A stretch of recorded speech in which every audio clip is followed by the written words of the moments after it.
in your life when you work with someone, and there are times in your life when there's someone who's just extraordinary at what they do. Tonight we have just that kind of guest. In my career, I had the chance to work with someone who was just above and beyond anything we could have imagined. The FBI. Think of an undercover operation that you've seen on television or the movies. Think of the undercover agent sitting in a restaurant, living it up with the bad guys, spending a lot of government money on good food, good wine, having a great time. And then think of the agents sitting out in the car, running the engine because it's cold, eating a 7-Eleven hot dog, and listening to The Wire while the undercover has a time where they're freezing. I was that agent. Tonight, we're going to talk to the undercover agent. But there's a catch here. Because while we were sitting out in the car eating our cold hot dogs and he was living it up, the fact of the matter is if we did something wrong, we got discovered, we made one bad move, it was the life of the undercover agent that was on the line. Quite a trade-off. Tonight, we're going to meet with the FBI's most successful undercover agent, at least in my opinion, from everything he's done. He was an incredible person to work with. Please welcome Jack Garcia. Jack, welcome. Michael, great seeing you, Michael. Thank you very much for having me. Oh, this is terrific, buddy. It's great to be back with some old friends. You and I really had some good times together, and we'll talk about that as we go on here. We certainly did. We certainly did. Man. We were rocking and rolling. As I tell people, that was a time Colombian cocaine during the times of Pablo Escobar and the Medellin cartel coming into New York City. It didn't get much better than that, did it? All right. And in the Lions Den, in Unions, it was in, here we are in Jackson Heights, Queens, you know, that was Little Cali, as it was referred to. We were right there during the height of the drug crisis in America. Yeah, you're right. We're the epicenter. So, Jack, let's talk about undercover first. Because, you talk to a young agent or you talk to somebody who wants to come into the FBI, you ask them, what would you like to do? I hear two things. Either they want to be a profiler or they want to be an undercover agent. Mostly based on what they see on television. But undercover work is not for everybody. First of all, what attracted you to undercover work when you started? You hit the nail on the head. That's true. They watch Silence of the Lambs. They all want to be they want to be in the behavioral science unit. They watch Donnie Brasco, and it's right away undercover work. And all these TV shows that glorify the undercover life. Actually, what really got me into working undercover was my senior year in college. I went to see the movie Serpico, and that was with Al Pacino. And Al Pacino, of course, the coolest guy we all know, and he did an outstanding job there. He grew his hair, a beard, and he went undercover to go against corruption as well as drug and the mob. So I immediately set my sights on going into law enforcement, and I figured the best thing to do is go to the best agency in the world, the FBI. So I made an application, and then when I went through the process of applying, which took me some time, inasmuch I wasn't even an American citizen at the time, I finally got in the FBI after I became a citizen, and then I forgot about working undercover. I wanted to be Efren Zimbalist Jr., the wingtip shoes, Thousand Eye shoes, and the three-piece vest, and working bank robberies, and of course, the demographics of the FBI was really unusual back in the 80s. They had a lot of people that looked like FBI agents, and because I didn't in the early 80s, I spoke Spanish fluently, and we started working dope back at that era with DEA. Next thing you know, I started working undercover because I didn't look like your stereotypical FBI agent. No, and I'm going to expound upon that a little more. About you when we go down the road here. But so Jack, when you started working, did you start out making cameo appearances without training, or did you go right into the sort of deep undercover school? Well, there wasn't a training school when I got in. I got into the FBI in 1980. There had been a class that was once held that it had a lot of the old time undercover, but it was a one-shot class, and sooner, within probably after that was completed, they never had an FBI undercover program per se. And what had happened, the FBI director at the time, which was William Webster, was on Capitol Hill right after the Abscan case and the Greystoke case, which was done in Chicago against judges. And he said that all of his undercover agents received training. Well, that was kind of inaccurate. So they brought a lot of guys from the field into the FBI. And at that time, I had long hair down my back. I had an earring. I had a goatee. And they brought in all these guys that looked totally different, and they kind of buried us in Quantico. And after like 2 days, after getting all these stares and people kind of looking at it strangely, they decided to move us to a hotel. And there was kind of getting together, networking, and coming up with scenarios. And the network was really important. So from there, it developed into the FBI. In order to work undercover, you need to be certified. I went from a student down the line to I was one of the instructors, and you learned a lot. In fact, the FBI Undercover School is one of the premier schools in the world where a lot of foreign undercover agents come to kind of learn techniques that we use in the FBI. I just want to clarify something for the audience, Jack. You talked about Greystone, public corruption case with judges. About 10 years ago when I was SAC, I was giving a speech on public corruption to a bunch of young, mentioned Abscam. And I get this bunch of blank faces in the room. And I realized that no one even heard of Abscam. There was such a young bunch, so I'm thinking our audience may not know, but Abscam was sort of I think, the seminal case of public corruption where FBI undercover agents bribe U.S. congressmen and senators, basically, right? And That, we, yeah. right, and we actually had videos, at least of one congressman stuffing his jacket with cash, right? That famous film. Exactly. And I think there was a movie with Leonardo DiCaprio that just came out not too long ago that was supposed to be resemblance of the Abscan case, where the informant was portrayed. I forgot the name of what it was. And Greystoke, I think it was either Greystone or Greystoke, was where they went in and they got all these dirty judges in Chicago. So you're right. The same thing with me. Sometimes when I mention even Serpico, I get these blank stares. No one knows or seen that movie. So that tells us, Michael, we're getting old. You Yeah, know? I don't need any reminders about that. All right, so Jack, tell us about undercover training. In other words, what qualities did you see to those individuals, or at least the ones that you know were successful in their undercover careers? Sort of, the intangibles in someone's personality. Well, a lot of people think that you can be trained and go to the in service in the FBI and become an undercover as you would somebody who is maybe studying how to be a polygrapher, a polygrapher. No, it doesn't. This is something that you're born with. It's this ability to blend and to be around people that you really have nothing in common with, but being comfortable. It's kind of like you're an actor, like a chameleon. So it's something you're kind of born with. And I think what the FBI Academy does, especially the undercover school, is we weed out those individuals who really have no business being there because they're not thinking quickly on their feet. And they could wind up not only getting themselves hurt, but maybe getting the backup guys to watch how we operate. So it really is a kind of a weeding out process, and it's something that you're born with. You really can't learn this. I mean, as you know, Michael, for the years that you had in the FBI, there are some great guys in the FBI that are great case agents. There are other guys who are great helpers. Some guys are great on surveillance. So I found that little niche that I felt comfortable.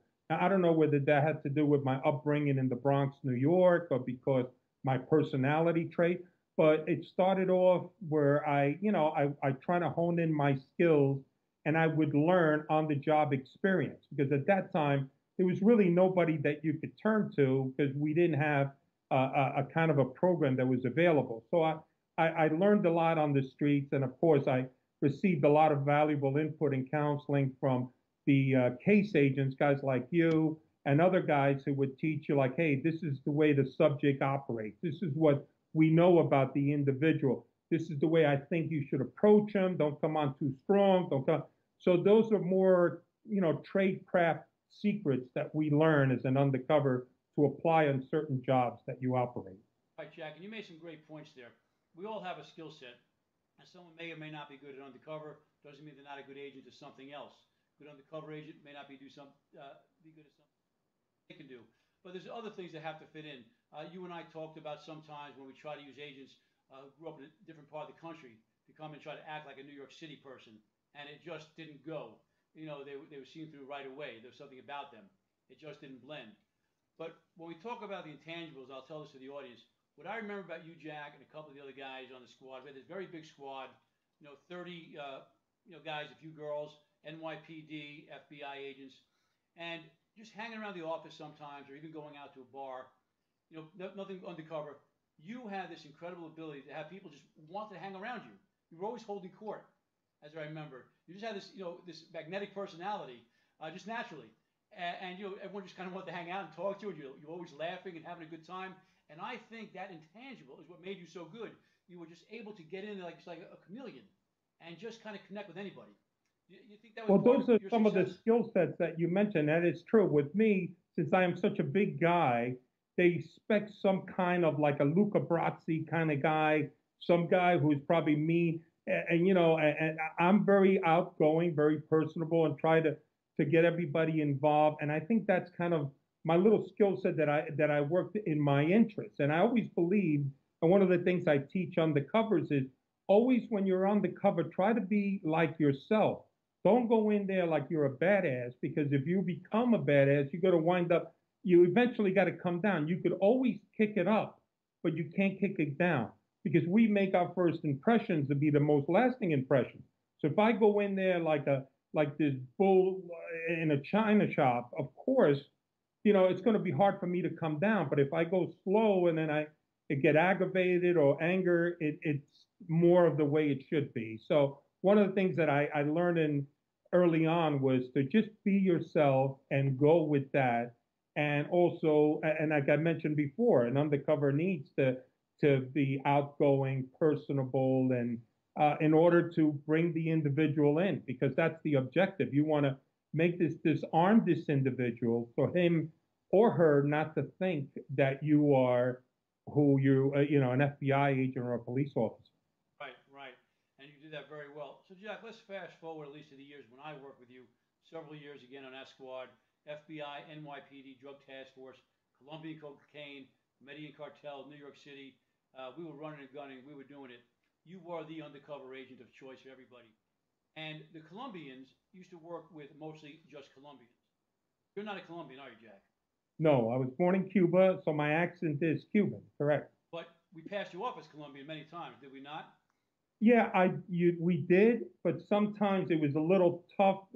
So I went with Colombian, and if you recall, I would bring another agent who was Colombian descent, Diego Rodriguez, and Diego was, since he didn't have type of my personality, although he was a good undercover, I would be his brother-in-law, and I would just say, look, you just sit there and talk like and be yourself, but let me run the show, and I'll tell them that I am your buffer. So I'm the guy running the operation. And that's kind of how we worked it as a team together. And I think you're also underselling our squad, Michael. We had the premier drug squad in all of the US. I mean, if you look at our statistics and if you look at the NYPD cooperation that worked with us as well as the agents, there was no better, I would say, drug squad in all of the America. I mean, we had multiple undercover operations, wiretaps that we were working. It was day in and day out seizures of dope, of money. And it was really a lot of fun. And like you said, running and gunning, that really, it kind of blows my mind that the Bureau is no longer involved in working narcotics, because it's not like the drug world has stopped. It's still out there, but we have other investigative priorities now. You make a thing. We were C-13. That was that moniker, and that's the moniker I use in my book, which is a novel about the years you and I spent together working narcotics. But I remember, Jack, after I left New York, I went up that management path for whatever reason. But when I got to headquarters, and especially when I got to my first office as a field supervisor, I was running a drug squad. I remember a couple of senior agents who were older than me kind of wanted to sit down and tell me how things are done, out in New Mexico. And I said, guys, I worked on New York C-13. There was silence in the room. That squad was well known. They knew they weren't going to tell me, how to work a drug case. There's nothing that, I hadn't done already. So, Jack, I remember sometimes you used to tell me about how you try to adapt. And I remember once when we introduced you in an undercover role, and you won't remember the specifics, but I remember the conversation you and I having, where the informant left for a minute, either go to the bathroom or answer a call, and you were left with the guy that you was going to take $1 million from to launder his money. And I remember you saying to me, we sat there for 20 minutes and didn't say a word. Does that sound like a scenario? Any scenario you remember from the past, and why it was Well, like that? I had to, I was very fortunate to have worked with you. I've always enjoyed working with you when you were the case agent. And, some of these cases all blend together, as you know, since we've worked with a lot of these guys out there, not only in picking up money, large quantities of money, but also of heroin and cocaine.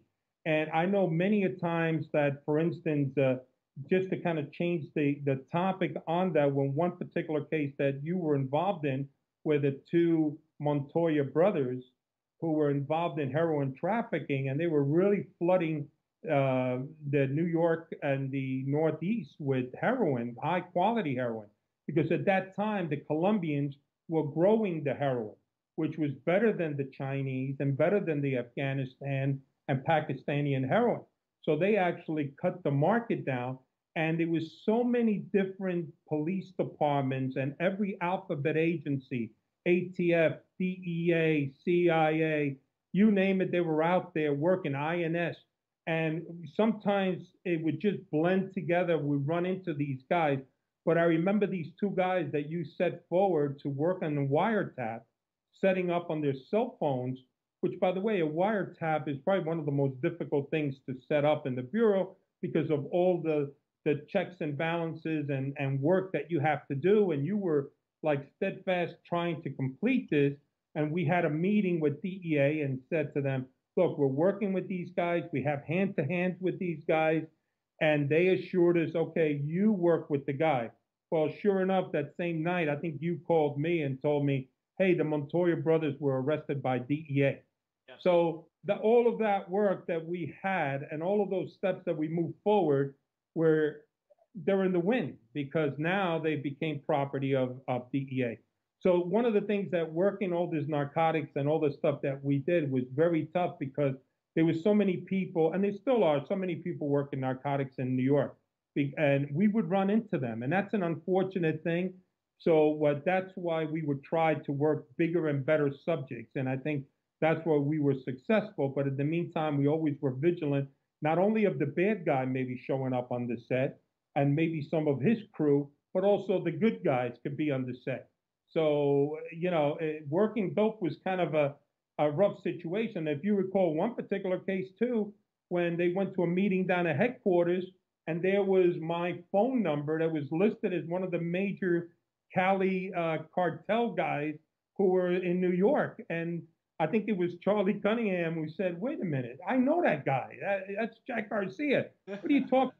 So it was always that game of cat and mouse that we were playing. And so that's what made it, I think, even more interesting. Like when we went out there to hit something and go out and get a bad guy, we also, in the meantime, back of our head, looking out for the good guy being on the set. Right. But, there were 2 points I was thinking about when we were talking. One is we talked about, the undercover agent having to fit the part. And I remember one time we had for a short time a customs agent on a task force. And he called me after he left several months later. And he said, we have an undercover going out to meet someone. And he described the conversation they had. And he said, Michael, that sounds like an FBI guy trying to do undercover work. And I ran the name. There was one of the guys from a white-collar crime, from some southern state who tried to come off like a big-time New York money launderer. And he was just so obvious. They knew right away it was an FBI agent. So luckily we were able to can that. But what I was getting at with you being silent with that guy, I wasn't expecting to remember the case. What I was getting at is you're talking about adapting to the situation. So as friendly as you are, you're outgoing, at the time there's a time to hold and a time to fold. So you sense that this drug dealer, money launderer, was not the kind of guy you want to buddy around with. He would not have been open to that. And had you done what you normally do, which is befriend somebody, you might have blown the case. So that's what I'm talking about, your adaptability, and you have to be able to read the signals and read the handwriting on the wall. Well, you're right. And every subject is different. There are the guys that were kidding around. There were guys who were hinked up. There were guys who also tried to push the envelope a little, and you had to put them in their place. So each case was different. This guy, if I would come on too nice, they may not like that. So I would respect and give them their room, and then I spanked them when they needed a spanking. And I think that's the way it was. But you had to assess each one, and how we do that as FBI agents, we rely a lot on the intelligence of the informant as well as the case agents, guys like you who did their homework to say, hey, this is the kind of guy that he is. You should maybe do, it's kind of like a personality assessment. So you don't go in there and really blow it off because you're a big mouth. You go in there and you kind of adapt to what that person would like. Because, keep in mind, we're wearing a recorder through all of this. And we wore the recorder because of the fact that it's indefensible hearing the bad guy own word that would make him flip down the line. That he's admitting that he's a drug trafficker, he's admitting he's going to do this deal with you as opposed to not having a recorder. So you're wearing this small recorder that in the top of your mind you think it's visible. You think it's this giant boombox that's on you. But so when you're going on there, you have to assume that this individual is saying, who is this guy? Where did he come from? What's he all about? Is he out to get me? Is he an agent? Or is he a bad guy who's trying to rip me off? Now, the thing about it with my size and the way I look, it was kind of like a double-edged sword. Yes, they didn't think of me of being an agent because, I don't look like an FBI agent, especially then with the goatee and the hair and the body and the whole bit. Well, Jeff, let me just jump in for a second. Let's tell the audience, go back to that time. How tall are you? I'm 6'4". And how much did you weigh at that time? I was about 350 pounds, give or take 20 or 30. At any given moment, whatever we were doing. And I had the long hair, remember? I had the long hair and the goatee and the earring. And I just didn't look nor acted because what it is I learned from the informants, guys like you who had good informants, you would then hear their stories and their stories became my stories. The way they acted is became the way I acted. So I learned the way to behave on the streets, the way to say the right words and the description of dope and how to handle myself out there. So, when you're out there in the world, you may be, they won't believe that I was an agent because of the way I look, but I didn't want them to be convinced that I was what they call a sapo or they call that a rat. Right. Because if they thought I was a rat, we all know the consequence. Right. And also, I imagine you don't want to box yourself in a corner where you have to prove yourself and they call you bluff. Of course, no matter what, you're still an FBI agent, and we had rules of conduct. Oh, absolutely. And that's another thing that Hollywood always prays that you see the guy using cocaine. We don't do that. We have to play by the same rules as of everyone else. And the whole point of it all is that a lot of the guys that I dealt with over my years of working dope, not too many guys were users. These guys are kind of businessmen. They're here to make money and lots of it. So they don't go out and inhale the retail. They don't go out and use the dope like you see it on TV. That's more of the low-level guys, the guys that the PD handles on the street.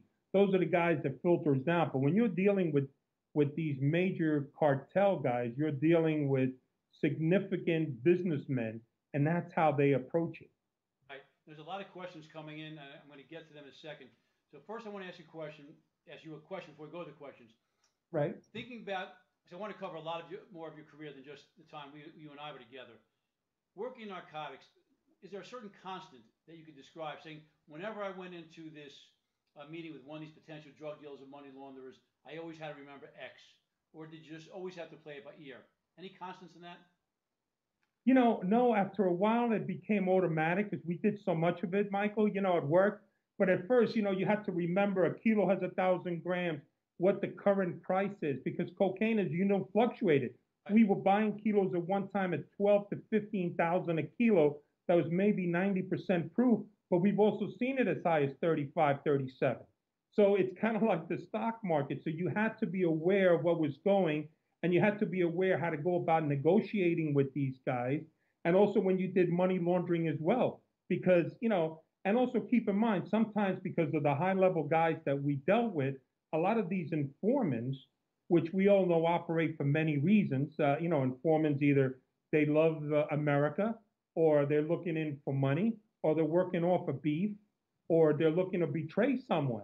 So we keep it in mind that my actions out in the street not only affect my life, but also the informant who is responsible for getting me there. So we had to go through this whole process. When you guys decide to take down the case, you had to take them in consideration, because once they know that I am not who I claim to be, then it's going to be a reflection to them. And as you know, every time we locked up a lot of these guys, and some what we call Dixie cups because they were disposable. Some of these guys, after they get locked up, what do? A high profile cartel lawyer comes in, and all they want to look at to see how did this guy get busted? Because they're looking to find who the rat is inside the organization. So we had to walk that balance with these cases, not only worrying about our lives, but as far as my life out there, I was always comfortable with guys like you out there. I know you look out for me. I know when I went into a location, maybe there was nobody in the place, but I knew you guys knew there came a certain time that if I didn't come out, you guys would be coming in. So I would always, as you know, try to set up a meeting where it would be in a public place. And, bad guys also don't trust other bad guys because in that world, there's also what they call a tumbe, which is a rip. So a lot of these guys also get ripped. So it's foreseeable to say, hey, listen, you want to do a transaction, that's fine. But I'm not going into the basement of that house. I says, I'll do it with you at a diner, I'll do it with you at a parking lot, because I don't know you. And that in itself, and if they push it, then you start thinking in the back of your mind, like, well, maybe they are trying to set me up for a rip. So it's one of those delicate balances with these bad guys that there is no honor among thieves. Well, Jack, remember a case we talked about where I was doing surveillance again for you out on Queens Boulevard. You were in a meeting in a building there, and we spotted a car that was suspicious. We had the cops clear the place out and stop the car before we let you leave that undercover operation. And what did we find out? Do you remember that? Oh, that was one of the funniest times ever because I'm meeting this guy. I want to get off the set. I'm calling you, and all I see is police activity. And I'm going, what the heck happened here? And it turned out that the guys who had the vantage point, you guys had the vantage point of where I was at. It happened to be in a bar restaurant. And what happened is at that moment, somebody came in to rob the joint. And here were these FBI agents and cops on duty. And sure enough, that wound up in an arrest and a chase. But I don't know what's going on because I'm too busy with the bad guy and I'm looking for my team to get out. And it was kind of comical. It was kind of like a comedy of errors in that particular. But the good thing is everybody went home and the bad guys who tried to rob the place went to jail. So that was a good thing. Right, but I always laughed before I get these questions. Is what I always remember you saying is the guy you were meeting with sat down. Today is a couple of idiots next door just try to rob a bar with a bunch of cops there, not knowing he's talking to an undercover FBI agent. I always thought the irony of that was something. Well, you're right, and he knew. Right, he knew that. I didn't know that though. He knew it. That was even funnier. Like, how do you know that? And I'm going, So it's always something goes on in the undercover world. It's really amazing, All right, let's get to some of the questions, and then I want to move to your days with working with the mob. All right, sure. All right, someone wants to know how do you get chosen for undercover? Do you just apply, or are you chosen? I think Jack, you've already said you kind of apply for it, but you must be selected as well qualified. Is that correct? Right. You have to go through the process of school and you have to graduate, and they call it certified. Now, to get into that school, which is it costs a lot for each individual office, is they have to see you as somebody who is capable of doing undercover work. So they're not just going to send somebody on a whim to just say, hey, I want to be an undercover work. You probably at that time would have to have done some kind of cameo, which are like a small, like maybe drive somebody to a location and undercover, or maybe just show up and watch, and you have that interest. But the undercover school is what sets them all apart. And that's when you graduate, is that you know that you're ready to go solo by being an undercover agent. I never got past the cameo appearance part, Jack. And I remember this one informant I was working when you and I were together in Queens told me, he says, I will never introduce you. You just look like a cop no matter what you do. So, well, that's and you see, but there's nothing wrong with that. We need guys who most of being out there. Not everybody can do undercover.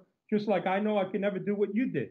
So here you are. You're able to write affidavits for wiretaps or search warrants, to coordinate meetings with United States attorneys, to be in office, to be an SAC, to be. I can't do that. I'm just that's my little niche and my little happiness.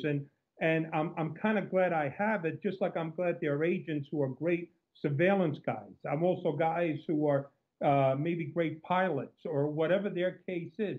We all have to find the niche. What scares me are those people who think they could do something and can't. And that's the same thing with undercover. I was asked many times to work undercover, and I have over 100 cases, under my belt. Not only working as in dope, but I've done murder for hires, Russian organized crime, Asian mob cases. But there are cases that I wouldn't work or I cannot work. Like I've been asked to do white collar crime cases. I don't have that type of ability to do that. I've been asked to work porn cases, child porn. I can't do that. So you have to recognize among yourself to say, this is what I can do and cannot do. I think you run into problems with guys who think that they could do everything. Because if you think you could do everything, you're going to get hurt. And that's one of the other things I get asked a lot is, are you scared? Of course I'm scared. It's the guy lies to you. Someone will be lying if they said they weren't scared with these guys. These guys are sociopaths, they're killers, they're drug dealers, they're murderers, et cetera, et cetera. The key thing is for them not to see your fear, is you have to mask it. You have to be in there fully concentrated, not let them know you were afraid, but at the same token, be prepared of anything that goes down. And I think that's when you get a guy that says, oh, no, I wasn't afraid of being around Hells Angels. Yeah, you're afraid. Being around dope, you got to be afraid. If not, you have no business in this job. Right, and we've talked about that when we were agents on the street. The guys were just a little too bravado for their own good. They made us nervous. Exactly. Right. Someone asked, how much backup does an undercover agent get? Are you ever just by yourself? I'll take the first one to say it depends on the situation. Requires a lot of agents. We used to have at least 6 or 7 guys just on you for one of those meetings where we weren't making an arrest, just where you're having dinner or having a get together. It took a lot of manpower for safety, not to get burnt, a whole bunch of tactical reasons. But Jack, did you ever go into an undercover operation without backup? Early on in my career, I did, because that was the kind of way they did things back then. And we've morphed ourselves in the undercover program of now having guys out there. But in the old days, if you worked these long-term cases like I worked that took 3 years, you were kind of on your own, and you would have contact agent to meet. And it wasn't really, I mean, think about the manpower that would be required if you're meeting with your subjects every day. Now, that has now changed. That, of course, we have backup, but by backup, they mean more like a team, just making sure you're going into a location and you're coming out, because that's all really they can do. Because in reality, Michael, if I go into a restaurant and it's off hours and I'm meeting with the bad guy, he finds my recorder and he puts 2 in the back of my head, or they go beat me up. You may be outside, but you don't know what's going on inside. And then the only thing would be is if you see everybody go out and you don't see me going out, then you start maybe worrying. But what would be the job of somebody watching you? Somebody would be coming in and just putting the police tape around, because there would be a crime scene. So, but my preference was always to have guys like you around, because not only do we have a friendship, we worried about each other. You weren't just like, cover that undercover, he's going to be meeting with these mobsters. No, let's cover Jack. He's my friend. I'm worried about the guy. Maybe you, and what you guys would do sometimes, if I was like you said at the beginning of the show, when you're eating your hot dogs and I'm eating my filet mignon, you guys will call up and say, hey, listen, what's going on? And I would pose that you're my wife or my girlfriend. And I say, hey, baby, listen, I may be a little while. I'll see you. And in essence, you guys were saying, hurry up, man. This is getting old, So we play tricks among one another. Right. Yeah, okay. Here's a good question. How are you trained to deal with cultural differences and you not even bother trying to put someone in it that doesn't match? I think clearly if someone does not match a certain gang, or you can't put someone different, in the mob. But why don't you answer that, Jack? How do we deal with cultural differences, and do we try to match when it doesn't work? That's a very good question. As far as that's why I said to you earlier, you only take on the jobs that you know that you can do comfortably. One that I did for cultural differences, I'm Cuban. I was born eating rice and beans and, ropa vieja and all the food Cuban. Then all of a sudden I had to pose as an Italian. So I had to convince them that I was a 3rd generation Italian from Miami, and I was into that whole culture.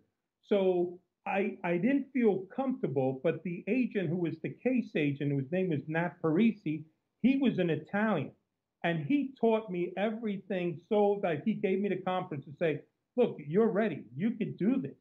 I think you could do. And when we went in, we at first thought like, okay, they're not going to believe it, so we'll have a backup scenario where your father is Italian but your mother is Cuban, so you're a Cuban. But they bought the whole thing. So as far as cultural differences, it certainly it really is tough to play that, and you should always play an undercover role that you are comfortable in doing, not only in the violation but also among the people that you're at, because you can't sustain it. If you're meeting these people so many times, you're going to make that slip, and that slip may cost you your life. And I remember you telling, I don't remember where you and I were speaking, but you talked about your days undercover the mob, how certain foods are pronounced, how they would pronounce it, and how someone like I would pronounce it. There's a difference. Well, Even well, in the New York. same thing as I would pronounce it, Yeah. like manigot instead Right. of I think that was it. manicati, Right. brojol, not bracioli, and stuff like that. When I told them that I was that third generation Italian, I had to have grown up in that culture to have heard those foods, even though my role was that I grew up around a lot of Cubans in Miami, which, as you know, they are, but I was an Italian. So if you don't know how to pronounce your basic Italian stuff like Nutella and Parmesan Reggiano and mozzarella and all that, and you're saying mozzarella and all that, they're going to look at you. What the hell is this guy? And the key thing of working undercover and whatever role that you're playing, whether you're playing a Wall Street broker, a guy posing as an Italian, a guy who is an expert in weapons, know your subject matter. Because if you don't know your subject matter, you don't want to raise any suspicions or any eyebrows on this guy. You want everything to go smooth. Once somebody gets a wink like, hey, this guy doesn't know how to say mortadella? What the hell is this guy supposed to be Italian? And you start getting those little doubts, which in that world, the criminal world, it's full of paranoia. And if you're getting that paranoia and they start doubting you, then that could open up. That's why I was always felt, in my opinion, that when I wore a wire, I didn't want anybody to pat me down. And luckily that never happened. And the reason for that is if they pat me down, and let's say they didn't find anything, okay? Does that mean that whole doubt is going to be eliminated, that he's going to trust you? No. He patted you down for a reason. He doesn't trust you. And if he finds nothing, he still doesn't trust you. So that's the key thing, is you don't want to build those doubts in any of these bad guys. You just reminded me, talking about cultural things. Before I left New York, I remember another squad tapped me to do, again, a small undercover role. Israelis doing money laundering. And right? we broke into that. And so they were looking for a New York Jewish guy. All right. So right. There I was. And I remember in my conversations with the Israelis, I was, again, introduced by an informant. It wasn't so much that they were testing me, but I remember certain things coming up that someone who had not grown up in New York in a Jewish family would not have known what they were talking about. Just, little words, little phrases, things about the Sabbath. Just someone else wouldn't know that. I remember thinking, this is why we really got to be careful about trying to put someone in with no match, because it would have been obvious, very quickly. That's true. And there you go. That's exactly how I feel thing. And that's why when I played the role sometimes as a Colombian, I was very limited in that and depended on who I did it with, because somebody could pick that up. And, among the us Hispanics, you have the mannerism of speaking and little dialects that they could catch you if you're making it up. So you're right. And that's why I said earlier, stay to your script. The way you are is what you bring with you as undercover. Don't go away from that, because you're going to slip up, or you're going to revert back to who you are. Very good. All right. Question you kind of talked about, Jack. What does the FBI do undercover work for now? Is it only terrorism and not drugs? You and I have been out for a little while, but what's your take on our undercover ops these days? Well, undercover ops are now more difficult with the advent of the internet.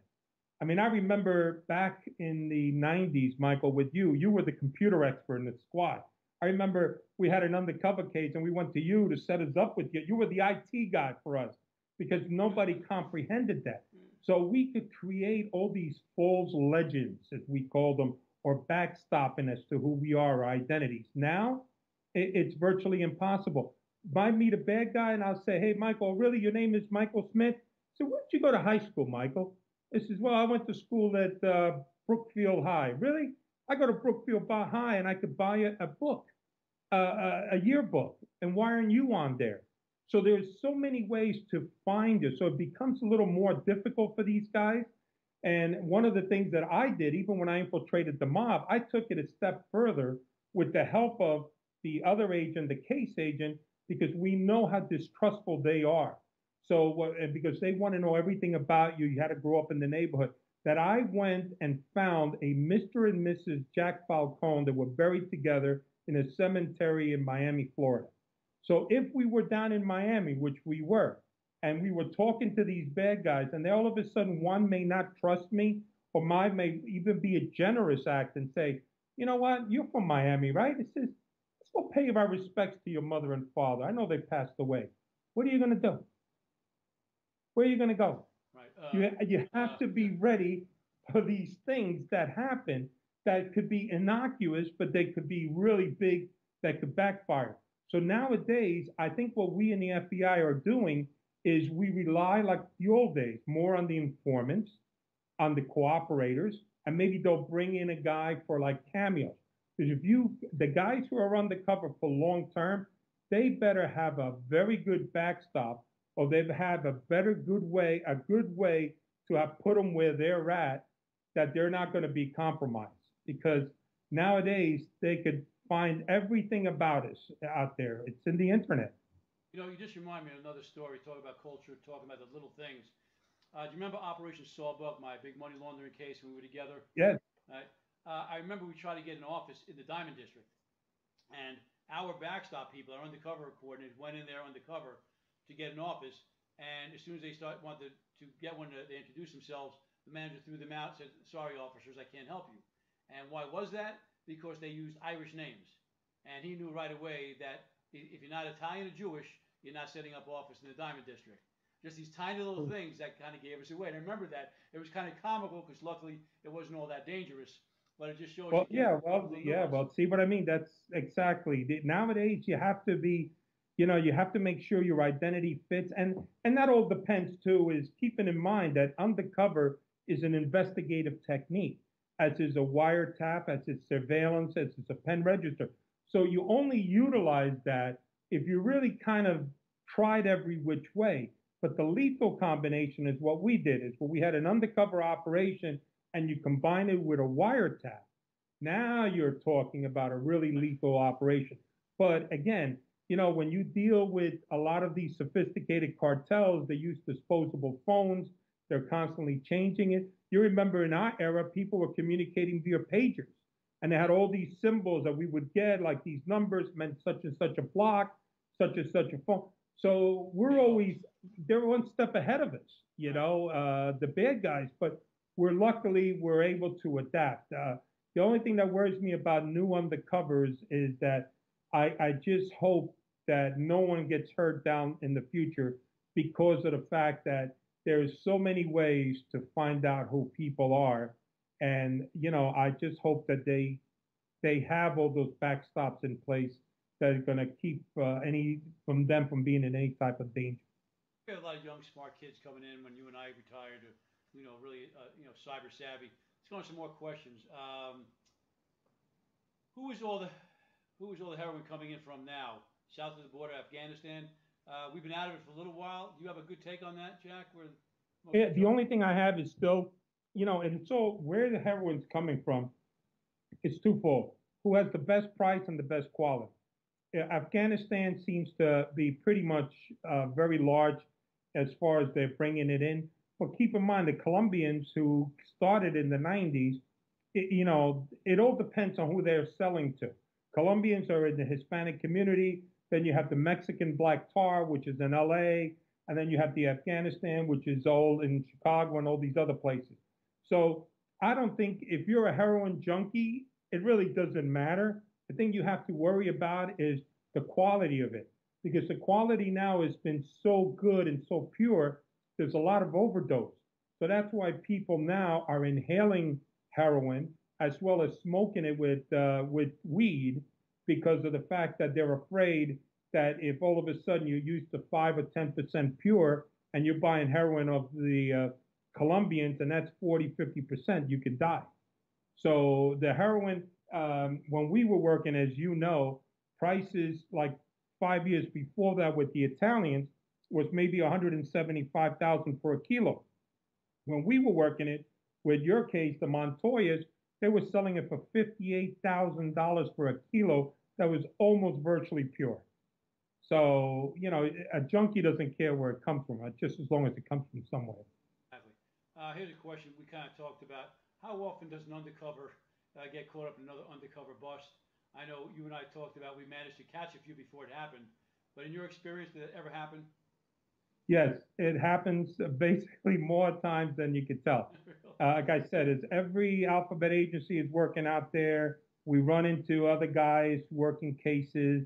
They may have an informant who says, "Hey, I know a guy who is looking to buy dope or a guy who's selling dope."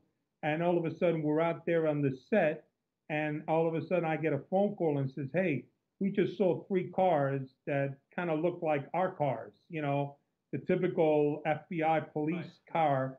And next thing you know, they're pulling the guy over, and yeah, we're working. Who you? We're supposed to meet a guy here. Well, and then we call the operation off. So there's always people stepping on each other's cases, especially when there are so many people in New York that work cases. I mean, you're talking about New York City Police Department has the narcotics squad. It has the Manhattan South. It has the DEA, the ATF, the INS, the IRS, and Exactly. I ran into the too postal many inspectors on one of my cases. We had a postal inspectors. You see, deconflict I with mean, them. I'm like, how'd that right. happen? Right. Well, that's why I think a good thing is happening. I think it happened when you were an SAC. Is now we have this partnership of guys, and I really Right. believe that we were kind of the model of in C13, where we worked hand in hand with the NYPD. We had these detectives that were really great guys. We had amazing FBI agents. We even had an INS agent. Yes, I remember. I So we remember were him all well. Yes. right. Remember Mush was his nickname. Well, we had these guys and we collectively worked together. And I think that's what has happened. You're getting all of these guys there, and this way nobody steps on one another and nobody steals cases from one another. All right, let's see. Someone asked, do you use a lot of NLP? I'm assuming that's neuro linguistic programming techniques in undercover work. Was that ever part of your training, Jack? I had never heard of NLPs, All right, you're good. You're good. neuro-linguistic. Okay, move on Is, to the next one. is All that right. like a dirty word or what? I don't know NLP. Yeah, it's like those. I think you use the right words, you mirror people's, Oh, the right word. Yeah. Well, that I like whatever that they say. neuro-linguistic. Yeah, Yes, you have to be able to fit in. You can't go in with dope dealers talking like Thurston Howell the third. right, You right. can't sound Which, by the sophisticated, way, erudite. most of the audience probably doesn't know who that is either. Yeah, You know. that's true too. But you know what? I learned that with my education and having worked on the company for so many years, I really sometimes it stuck with me now. Like the way I talk, sometimes my wife says to me, "Hey, you're supposed to be a college graduate, and because in order to catch a criminal, you have to think like a criminal, Right. you have to act like a criminal. So you're not can't go in there, you wind up it sticks to you, and especially when I work the mob case or even the Colombian, every other word is F this and F that and your mother this and your mother that. So you come home and that's part of your vernacular, you Yeah, you know? got to watch it exactly. Yeah. And this is probably more for your mob cases. Now, this next question: is there a prove yourself moment like we see in the movies? Did you ever have that, especially in your mob cases? Usually it's never really a prove yourself moment in any cases, whether it's Colombian cartels or Mexican cartels or drug dealers or mobsters. I really believe that all depends on the introduction. Like I said, you could do a cold case where you could go to the bar every day for 6 months or 8 months, and hopefully you're going to make a connection somehow, which you spend a lot of money and waste a lot of time with no guarantee. Or the instant way, which is an informant introduction. Now, my motto has always been that if the informant is a high level informant, a guy who is well liked and respected by your target, then by virtue of his introduction of you, you're going to be liked and well respected. But if your informant is a piece of garbage, then you're a piece of garbage because you're hanging out with him. So as far as I think that a lot of that moment of being around these guys and them accepting you a moment, I think you prove yourself. You don't go right off the bat. You just kind of slowly and gradually. And that's what I did with Greg De Palma, who was the captain of the Gambinos. I hung out with him regularly. From then I gained his trust, and then I became his driver. I drove him around all day long. So these are positions you do slowly. You just don't go in and say, "Hey, I'm going to drive for you." you slowly work yourself in, and only time does that with informants. Let's get answer the last couple of questions. We're running pretty late, but that's a good sign. All right. Someone asked, how do drug prices get set in the sense there's really no identifiable market? But I think there is a market. Isn't that how the prices get set? Absolutely. There's always Supply and demand. As demand. you know, we've taken down a lot of dope, and then all of a sudden, the price goes down. Or otherwise, they hold on to, I'm sorry, the price goes up after you take it. But sometimes they hold it back on purpose to affect the price. Keep in mind that a kilo to make in Colombia, it probably may be $1,000 or less. Okay. But there's so many layers in that whole world of drug dealers. There's your transporters, your warehouse guys, your delivery guys. Everybody gets a piece of the action, and it's so compartmentalized that if you take down a group here, they really can't give up the body in the back. So these prices are all depending on, what they decide to do and how they make the profit. As long as you have a market for drugs, you're going to have a drug problem. And I think the best thing ever done was when Nancy Reagan started the campaign of just say no to using drugs. And they laughed at her. But that's really the only way that we could stop. We take our young and we teach them to say no to using drugs because drugs they're out there. And as you know, we've seen things from, to now they use pharmaceuticals. I remember for a while it was ecstasy that was being hot. There's always some kind of new drug, but teaching our kids as they grow to say no may have an impact on that because it's such a money making venture, drug. So the prices that depends on the cartels. They set it, and as long as people need it, they'll have it. Okay. Well, someone just making a point here, which you already addressed, how the internet makes it difficult for undercover operations. Last question for the evening, Jack. Do you see that there is a heroin epidemic or an opioid epidemic now? Do you see one or both happening in that country? Since like you, since I'm away from it now, I rely pretty much only on what I read about it. It does sound, but even with the times we were there was the same thing was said about the cocaine epidemic and all of that. Luckily for me and all of us, we live in an area where we don't see too much of that, and I'm not in the front lines anymore, so I can't answer that. But what I'm noticing is that it seems that there is an issue, especially this opioid, where it seems that's kind of generated by doctors. I mean, I myself have gone to the doctors on several times, and they're very free in prescribing oxycodone and all that other stuff. So if that's being done, then of course that's the issue that it is. But I wish I could answer what's happening today, but what I read, it does look like there is an issue. Jack, it's been an hour, and we didn't even scratch the surface of your amazing career. So, Oh, Michael, it was my pleasure. I always enjoy talking with you. It was an honor working with you, and miss the old days. And that's what we miss, right? We miss being out there in the front lines. I mean, nowadays, I was telling someone the other day, I used to drive the captain of the Gambino crime family around. Then when I quit 11 years ago and I retired, I started driving my 6-year-old daughter around, and it was kind of like no difference. It was the still same. getting bossed around, right? Yeah, exactly. But I do miss the action. I miss Yes. that adrenaline flow. I miss the camaraderie that we had, but hey, now it's for the young. Let them go out there, and I hope they're doing the same work that we did. I'm sure they are. We paid our dues, and now they'll let them save the world because Let they're them risking pay it. their dues. Correct. Right. Hey, Jack, just we're going to put a picture of your book here. Just tell everybody a little bit about your book, and obviously we found on Amazon. But tell us about that before you sign off. Tell us Yeah, about Thinking it's Jack now in a Undercover. paperback, which it's smaller.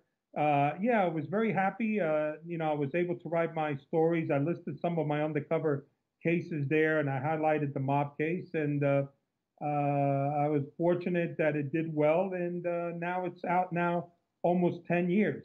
So if you get a chance, read it. If not, hopefully Michael will have me back. I would love to come back. Jack, we may do a follow up on the mob, and I think you and maybe another one of our old colleagues coming on would be a great pair.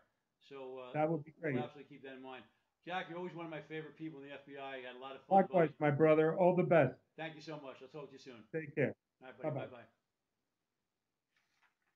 folks, that was, we're very honored to have had Jack Garcia with us, really one of the most experienced undercover agents and successful undercover agents the FBI has ever seen. Before we go, though, I want to make a few points. And Max, let's get a picture of my book up there. Bad Intent, if you have it. No, not that one. Bad Intent. There we go. And the reason that it's a good time for me to show that book off is because that is a novel, but it's based on my years working with Jack when he was our undercover agent on the FBI NYPD Drug Task Force back in the 80s and 90s during the time the Colombian cartels, the Medellin cartels, Pablo Escobar, cocaine was flooding the streets. So look for my book also. Anyway, folks, that was it for our show tonight in terms of Undercover. I'd like to take a few moments to talk about what's happened in the news lately. First, on behalf of my crew here, Max, Darren, myself, our sympathies and our hearts go out to the families of the victims and survivors of Las Vegas. And I want to address the issue of gun control because that comes up whenever we have one of these shootings, which unfortunately are happening all too often. I've long been a proponent of gun control, fair but reasonable gun control. And I want to just address some of the issues that come up, and I don't like when the argument gets diluted in other issues. First of all, we're not discussing a Second Amendment issue. Why is that? No one in the context of this debate is talking about taking guns out of people's homes. We are not discussing dictating to states how they should handle their open or concealed carry laws. Also, we must remember that in the landmark Heller case, the late Supreme Court Justice Antonin Scalia said that the government can control access to unusual and dangerous weapons. And that's what we're talking about, unusual and dangerous weapons. The other argument I hear often is, oh, why bother? Criminals will always get them. No, that's not true. Some criminals will. There's always a group of people who will break the law and get away with it. And while we realize that, the last time I checked, our jails are overcrowded with people who have legally obtained guns or drugs or other contraband. Having laws and enforcing them does reduce crime. It may not stop it and may never will, but we must reduce it and control it the best we can. So we have laws and we enforce them. And that's why we have laws. So the crime does not get out of control. What we're trying to do with these laws that will ban or prohibit, same thing, ban or at least make more difficult the ability to get these high-powered weapons or stockpile ammunitions or these magazines of vast capacity of rounds, we're trying to put stumbling blocks in the way of people getting their hands on them. And every time we do that, we slow them down. We're increasing the opportunity of stopping them from getting them beforehand. Will it work all the time? No. But will it work some of the times? Yes. As an analogy, excuse me, I'm not sure how that happened. As an analogy, I look at the terrorist case, or the terrorist cases that the FBI and the other agencies break up every now and then. And why is that? That's because the perpetrators didn't know how to get the elements to build a bomb, didn't have the expertise, didn't know how to do it. They reached out for help, and that's when we're able to interject an undercover agent and break this case up before anyone ever got hurt. It's the same theory. Tonight I was watching TV before our show when I saw some congressmen say, I don't want to deprive any gun owner of obtaining any gun that they ever want just because of one evil man. We all live with limitations on our rights. We all must comply with laws and rules that we don't like or we don't agree with. That is life in a civil society. We all make our sacrifices. In this country, we live by the rule of law, not man. I'm Michael Tabman. That's my take.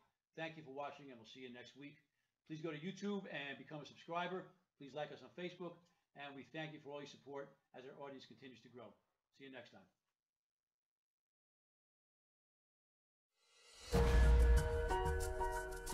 time.